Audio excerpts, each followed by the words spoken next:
Name and stage name, please. My name is Angela Sherry Woods, aka Cheeky Blakk, and that's a BLAKK, no C, Gotcha. double K.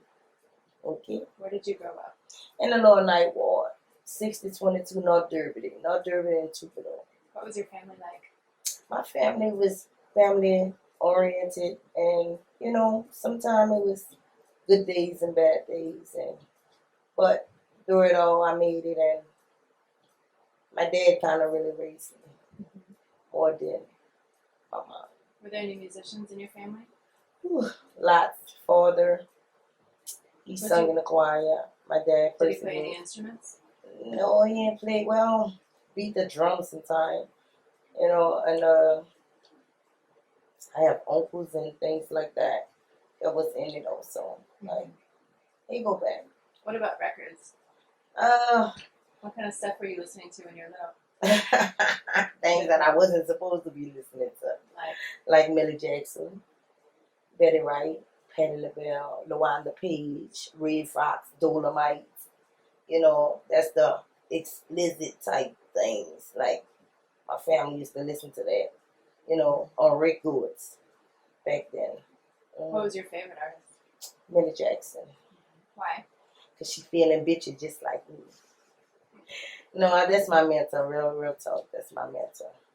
Was music always something that you loved, that you wanted to do, or did it kind of come later? Oh, it's like Shaka Khan type, and Patti LaBelle and Millie Jackson. Mm-hmm.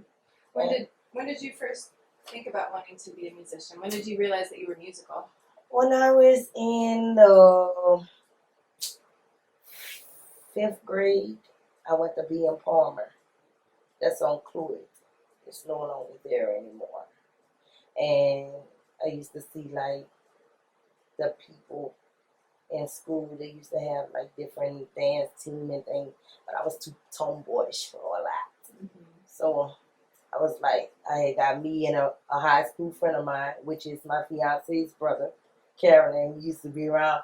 Back then, they used to have this TV show called Fame. I want to live forever, whatever. So we used to go around and we gonna be fame, so like that. And then I thought of fame on a different thing.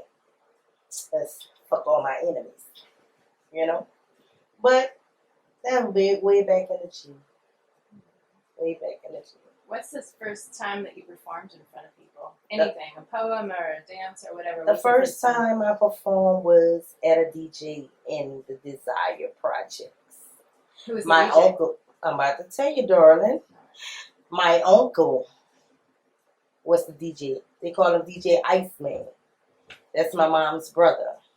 He set up his equipment right there in the driveway with his little microphone. Yeah, bring it to the. You hear me? My little niece, they call her Cheeky Blakk. She gonna show y'all what it is, and I did it. I used to be like, hold up, wait. So they was like, you can't be doing that on them. I said, I can do whatever I want if it's just gonna be about me. So that's how that was. And here we are. Where'd your stage name come from? Being cheeky. I came out black. I ain't changed colors. So that From just what age, though? That had to have started. That came from, I want to say, 2. Age 2. I want to say. Real talk, 2. That's early to be cheeky. That's real early.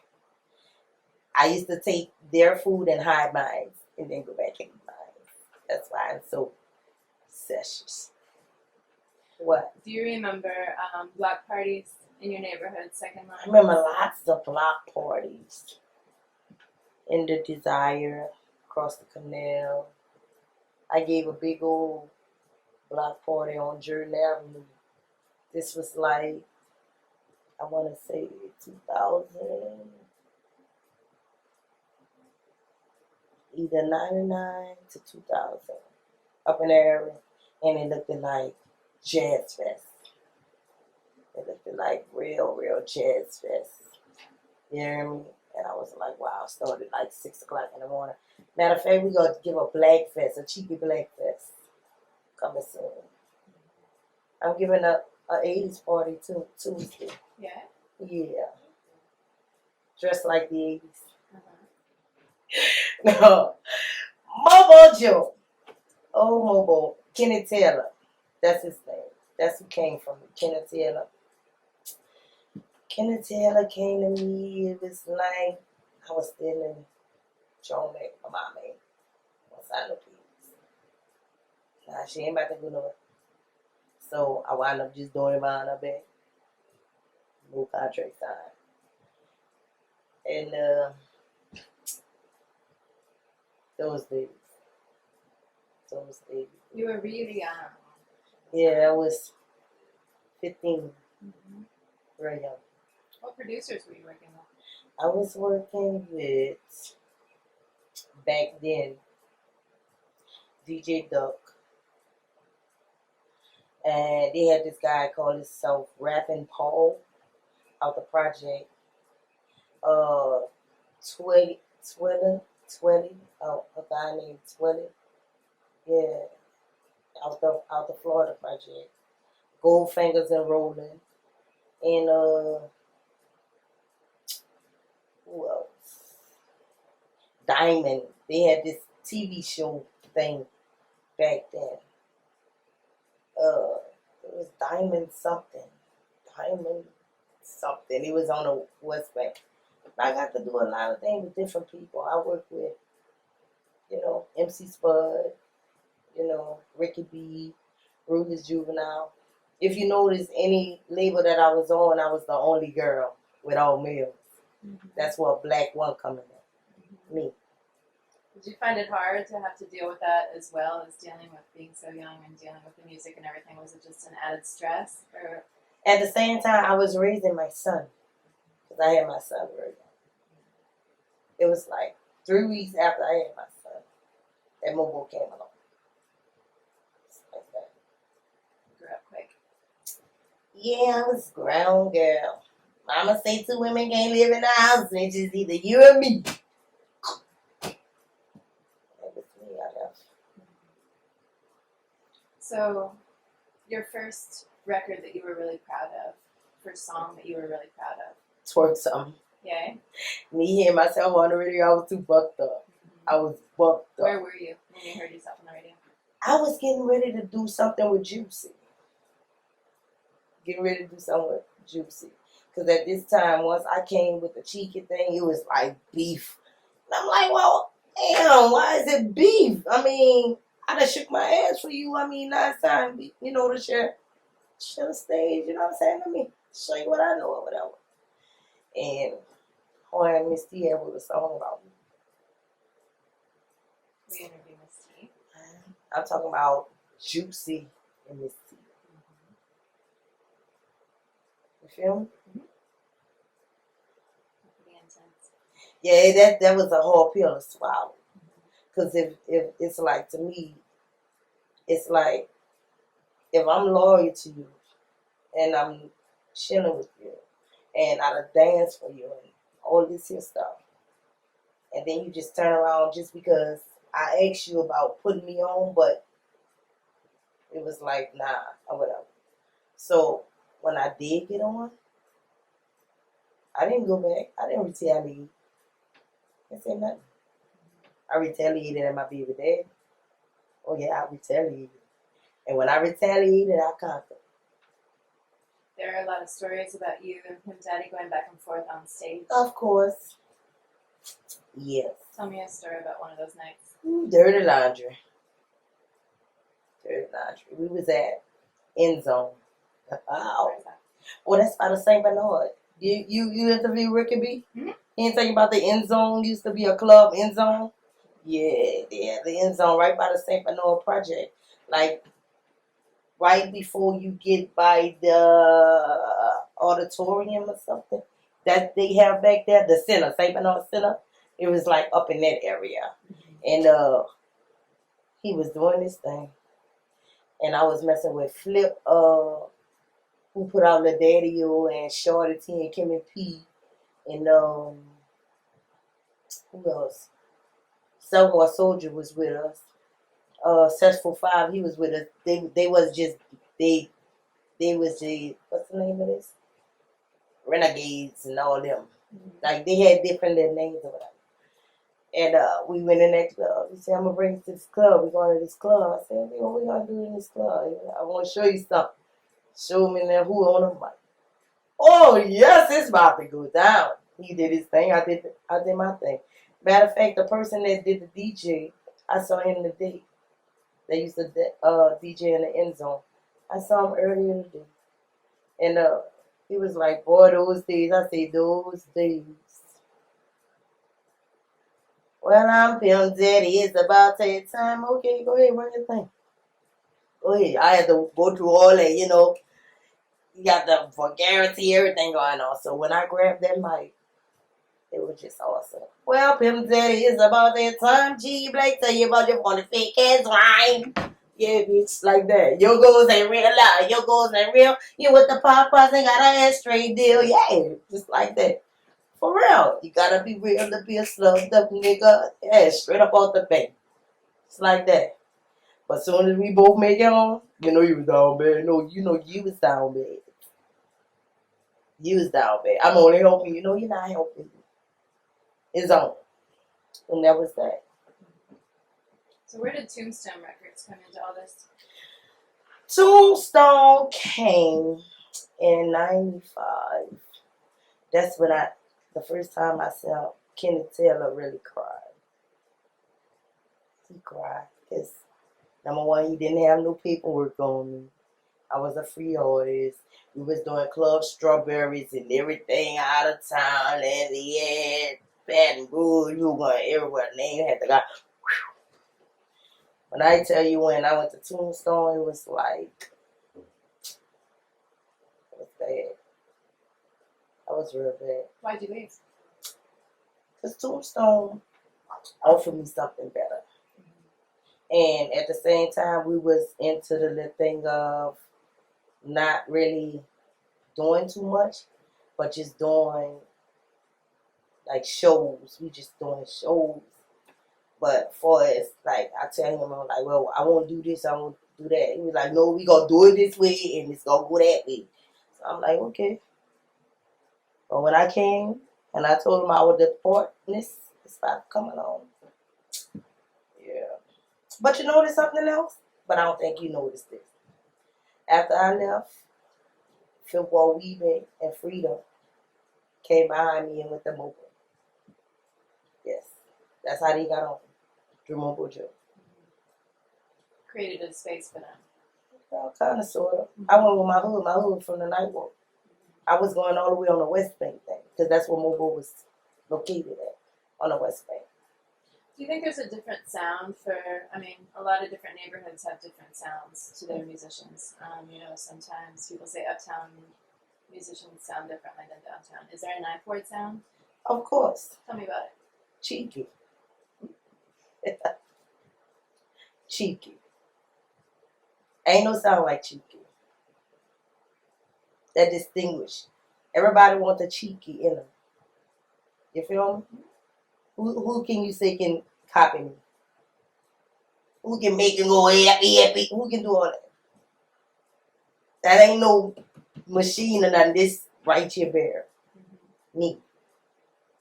And besides the musicians that you were talking about earlier, who else influenced you? Who made your style?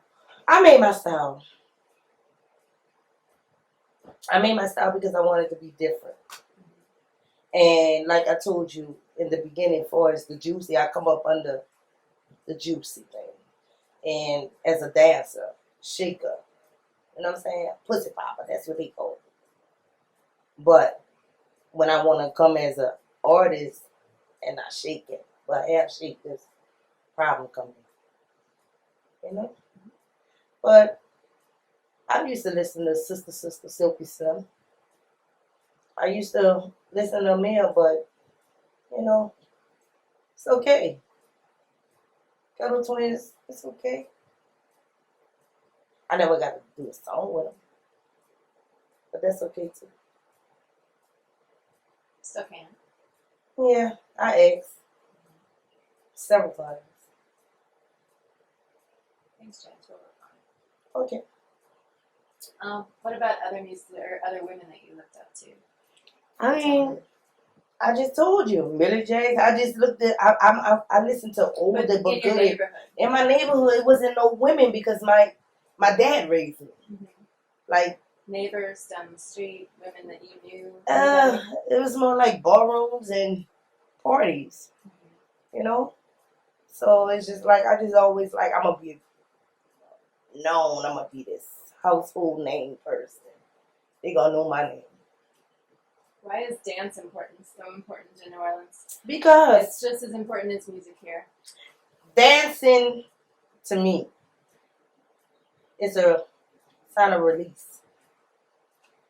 You know, dancing, you can dance and work out.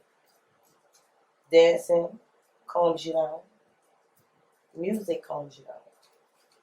So at the same time, it's just like, for the ghetto person, that's my thing. I'm that party person. Like when you book Cheeky, you got to expect nothing but party. All that, I'm like gangsta bitch. No, that is obsolete to me. I come to move the crowd, make them do what they do. Left cheek, right cheek, both cheeks. You know what I'm talking about? Me. I'm different. Who's your favorite dancer that you've performed with over the years? I must say, Skipper. Why? Because that's my dude. I must say, Skipper. They have some young other dancers. I'm glad you say dancers. So Ward Weebie used to be one of my dancers. He was a street fighter. Yeah. He told us about that. Wow, did he? That's cute. He was, yeah. Yeah, the Looney Tunes. That was another group. I had some female girls, but I didn't name them. But I had some younger girls. That was my twerkers. They were from out Iberville. I kind of like moved around a lot. So how has dance changed over time here? Dance has really changed from how way back when. Real. Because see, I don't really see them pussy popping on their head like they really was doing back then. Like now. So it goes up, it goes down, you know. Speed goes up, dance shit go up. Speed goes down, dance shit go down. Just like one of my songs, Wild Girl. Ride that dick like a cowgirl. You know what I'm talking about? Real talk, I'm telling you some real shit. That's just me. So Tombstone, what producers were you working with then? At that time, it was Manny Fresh. That's where the beef came with me and Miss T. Manny Fresh was doing my tracks. Manny Fresh was doing Cash Money tracks. The year Let Me Get That Out shit came out, that's when shit got real. Because Let Me Get That Out, just Twerk Somethin remix came. Then Bitch Get Off Me, which is the anthem or the Cheeky Blakk claps. Yeah. Tell us about the Cheeky Blakk claps. I like the crowd participation once again. I got to get you doing something. You gonna do something. I'm gonna make you work out some type of way. Have you ever been in front of an audience that just stood there? No. Like, that would never happen here, but I'm saying, you performed elsewhere. Never. Because I get my crowd participation in. Back in the G, you can extol it. Crowd participation. I'm coming in, we rocking. Ain't no standing up there just like, okay. No, they chanting. Whatever I say we gonna do, that's what we doing. Mm-hmm. What was your favorite song you did with Manny? I got to say, Bitch Get Off Me. It was live. It was me and my three cousins. It was me, my cousin, my sister, and for the meal, it was my producer, Elwood Wicker. May he rest in peace. Mm-hmm. He had to represent the male, and I had me, my sister, and my cousin representing the females, like for the chant. Mm-hmm. And Ellen wasn't too particular on how to really like do it. So if you ever listen to Bitch Get Off Me, And when you say, hey, motherfucker, hey, go ahead, mother, the legs be all bucked up. Then you say, do the niggas rule this motherfucker? He go, hell yeah. He not on beat. If you pay attention, see, I shouldn't have told that secret. But I love him. Mm-hmm. But Tombstone will always be Tombstone. L.O.G. low key, too black, too loaded. I was the only girl once again. I went to Texas. Before I got to Texas, I went to Atlanta, Valdosta, Georgia. Then I went to Atlanta. Through Atlanta, I didn't stay in Atlanta. I went straight to Texas. Yeah, I stayed like 2 days in Valdosta. Caught a flight to Dallas to Houston. How long were you gone? I was gone before the storm hit. I wanted to stay with my sister. Like, bitch, you're about to get the fuck out of here. Like, man, this shit might fly over past over. Like, no, bitch, we ain't taking no chances. And when I came back to my home, which I was at 2540 B Avenue, then it hadn't got to where that picture at right there. So like, bitch, you would have been a dead bitch. Oh well. I gave my sister a picture of a queen. She was all covered up. But they have the line of where the water is right there by the chest plate. I was like, that's cool. Did you lose a lot of your music stuff? Well, kind of, sort of. Yeah. I've lost a lot of the things, but look at me now. I got new accomplishments. I have old memories, but it's okay. What's important about bounce? What's important about bounce? How would you explain it to somebody who didn't know what it was? Show 'em. Like it's a tempo, but this is my tempo. That's my tempo. Beat on your chest, whatever. I tell my son his alphabet by beating on the chest, like that. That's just a thing, you know. Bounce is where they release once again. See, music was my love, still is, but by me being abused when I was younger, it's just a lot.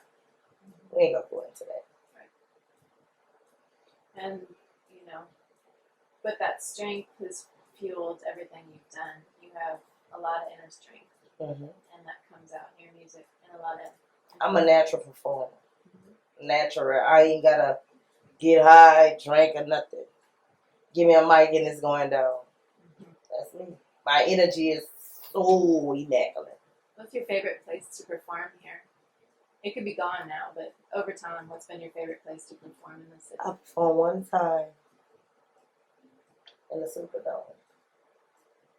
Love it. Love What year was that? it. That was 96.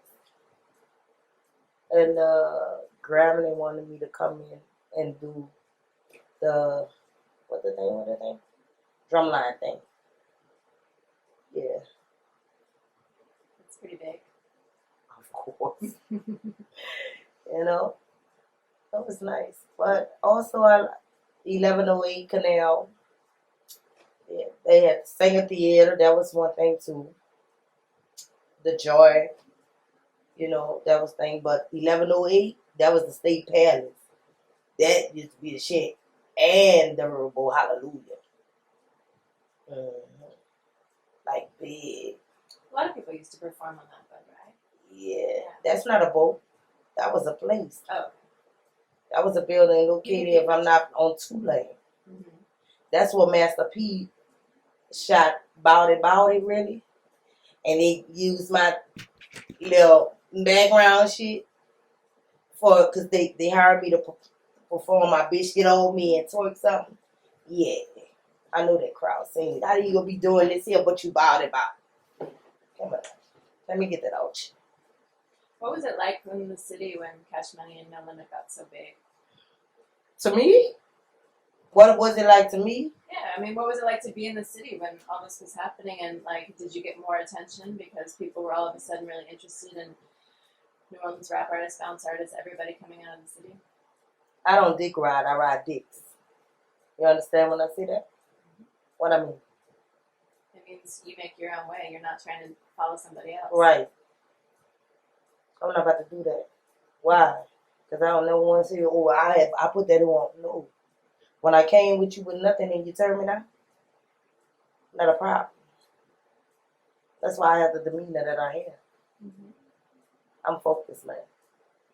But it was cool for them. That's uptown. That's not the night walk. That's not the night walk. Downtown is Mr. Magic, Merc the Lyrical Tantrum, Cheeky Blakk. That's across the canal what I'm talking about now. You feel me? That's across the canal. Graveyard Soldiers, across the canal. You feel me? Further up, like over the canal, is where the Ghetto Twins is, the upper canal. Like around Murray and Louisa, that's their territory. But for its cross canal, you got Cheeky, Merc, Dank, Mr. Magic. You got the mobsters. I mean, that's all I know. Once again, I'm the only girl. Mr. Magic passed away in 2013, like 2013. Tell us a story about him we might not know. Let me tell you something. Mr. Magic passed when I came out on Offbeat Magazine, March 1st. My dad passed March 2nd.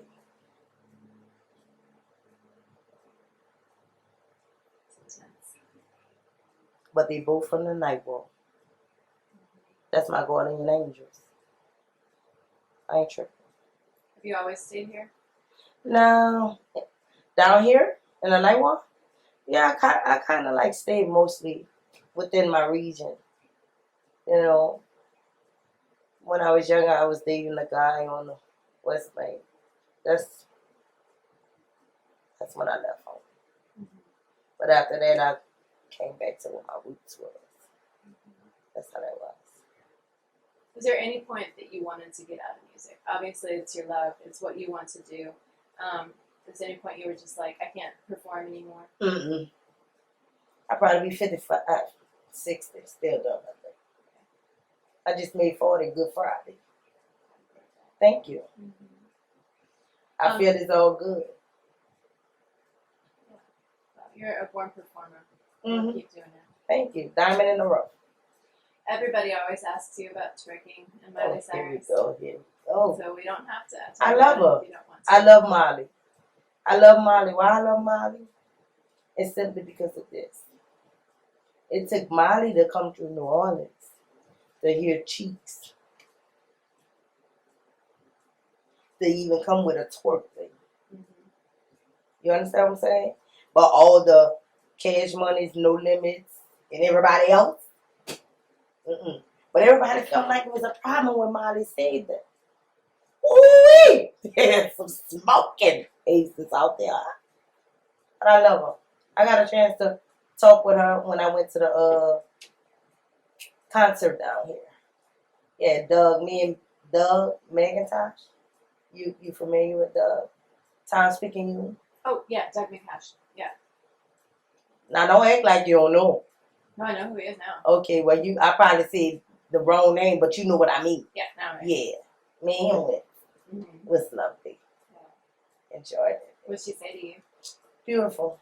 I mean, she was like, it was a pleasure meeting you and type things, because she was coming off the stage. Like, yeah, Quentin Davis was there too. I was like, Quentin, what you doing here? He was like, Cheeky, what you doing? Like, you gonna ask me what I'm doing here? But, it was nice. And to get that celebrity call, I was at Rusty Laser's house when Celebrity Buzz called me. I was like, wow, I love it. And the thing I love about it differently is she have her own style of culture and dancing. It's different. People always take things from here and make them To into mimic it. their own things. Well, I was trying to be nicer about it, but yeah. So what do you think about that? What do you think about that? People have been doing it here for many, many, many years. It's not new. It's always happened. People take resources from here and leave and go do something else. To me, I can't trip on things that I don't know about. But when I know about it and it's something to me, that's when the lawyers get involved.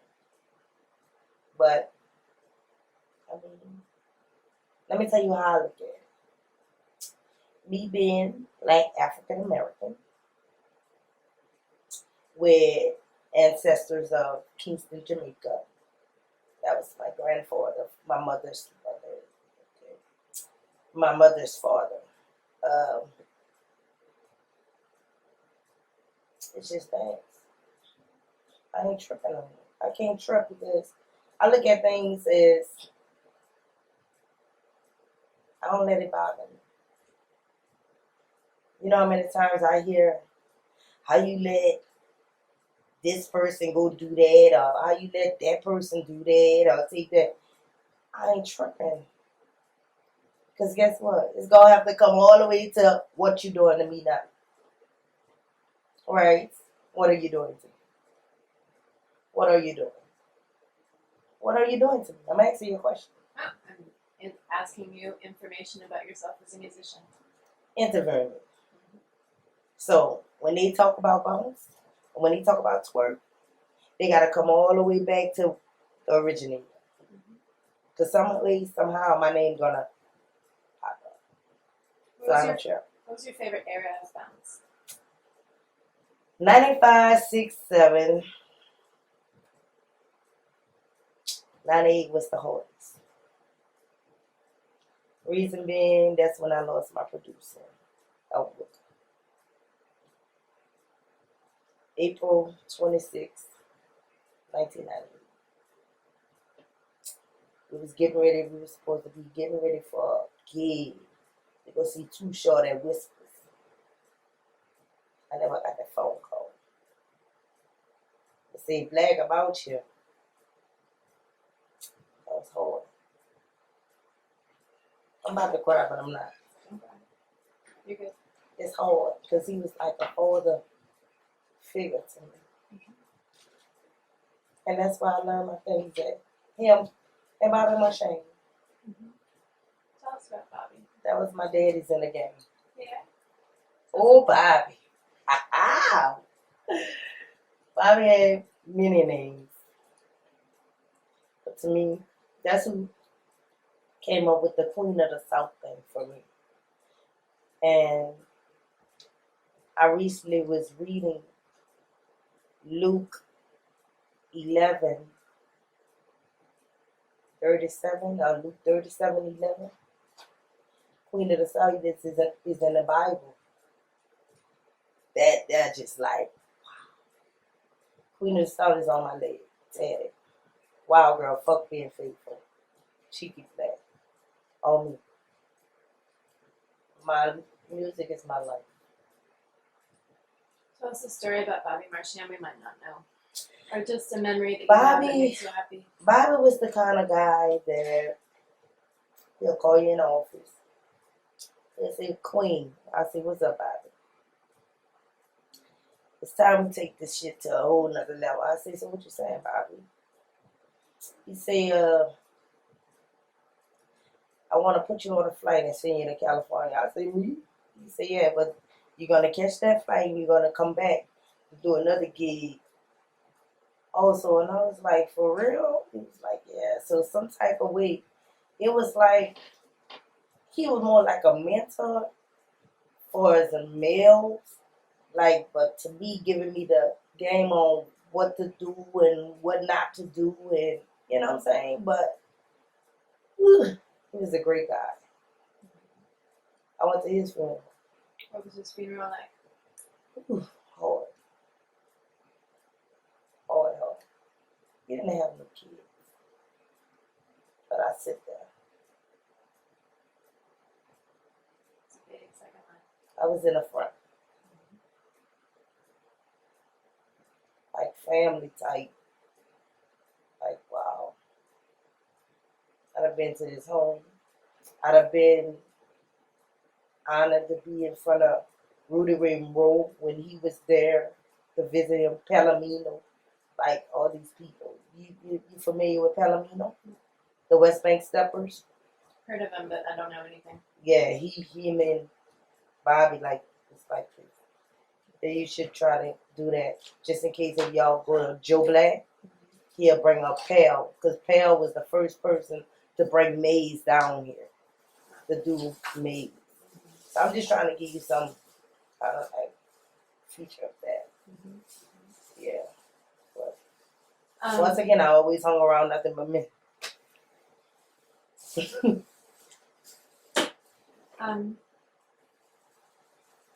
In terms of, do you see more elements of bounce in other musics outside of New Orleans? More and more and more and more. I mean, yeah, they're really changing rapidly. They're really changing. Because I noticed my Keep It On a Real song, you know, the Keep It On a Real. How you truly feel? You watch Nellyville? I do. When I'm Nellyville, from Missouri, so when Nellyville come on, you know that track you hear? Sound a lot like Cheeky. You ever heard my Keep It On a Real? Is that one we put in the past? Mm-hmm. Oh, that's the Fuck Being Faithful album. Oh, you good? That's the Fuck Being Faithful album. Keep It On a Real. Man, Fresh produced that album too. That was after Let Me Get That Out. And after that, it was Hoes Pimp Niggas too. My microphone is crazy. My mic sound nice. Check one. It sounds fun. Okay. That was some back in the nah. What's her name? MC Light and Supersonic now. JJ Fan. That's some people I like to listen to. That's what made me tongue twist. Yeah, learn how to tongue twist. And then I met the tongue twist king, Twister, at the House of Blues. Oh, my love. That was beautiful. I like him. I love it. Mm-hmm. In terms of moving forward, what's your next big goal? Well, besides me doing movies and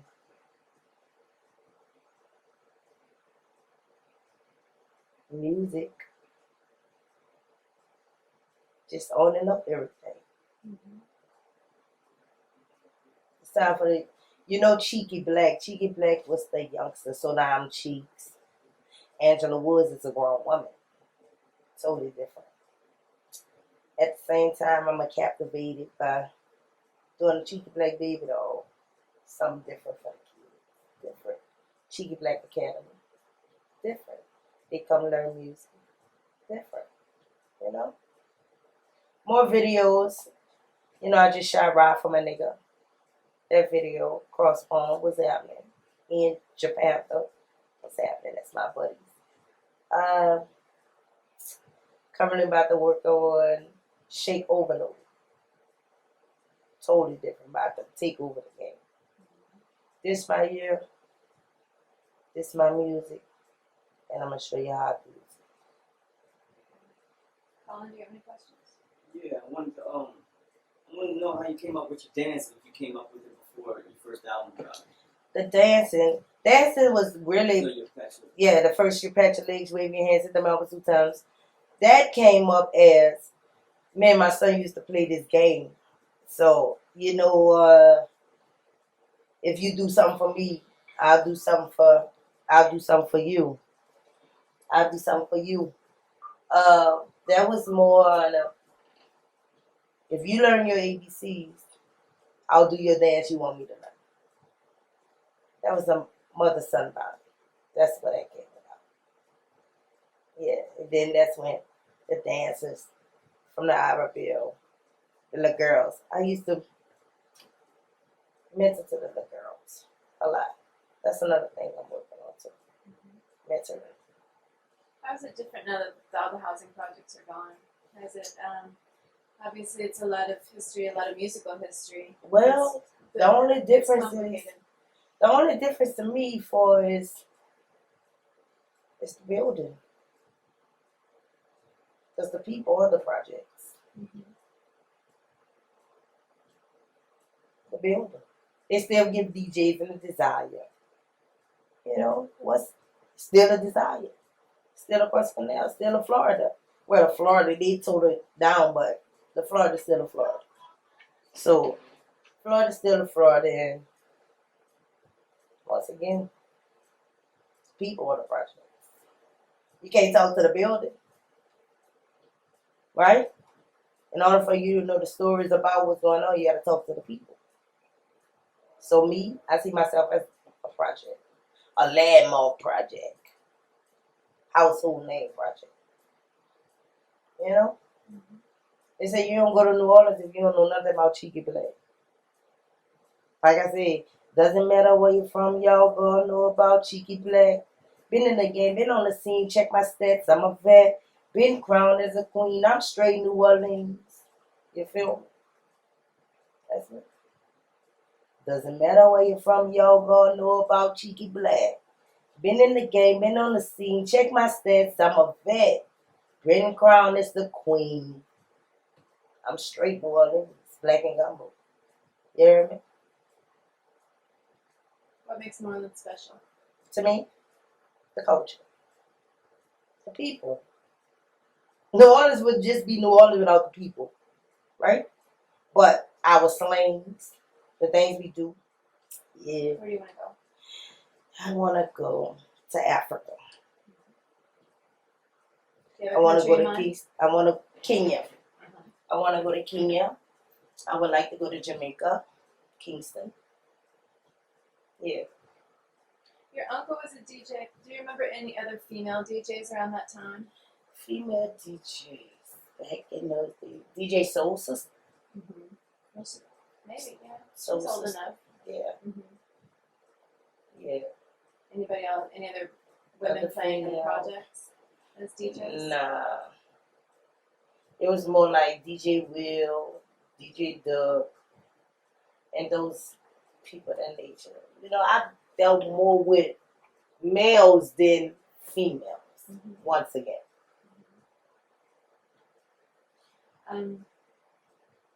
In moving forward with the city, what do you think is the most important thing for people to keep in mind? I mean, the city's changing so much Oh, yes, it is. after Katrina.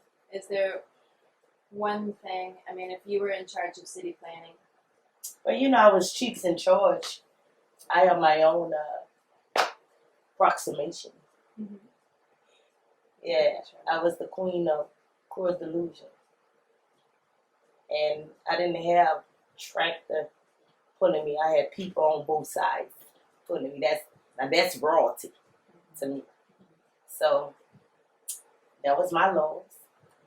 You know, my birthday was a national holiday. That's my lows. So when we say, how would I change it? Let's party like a fucking rock star. And that's just it.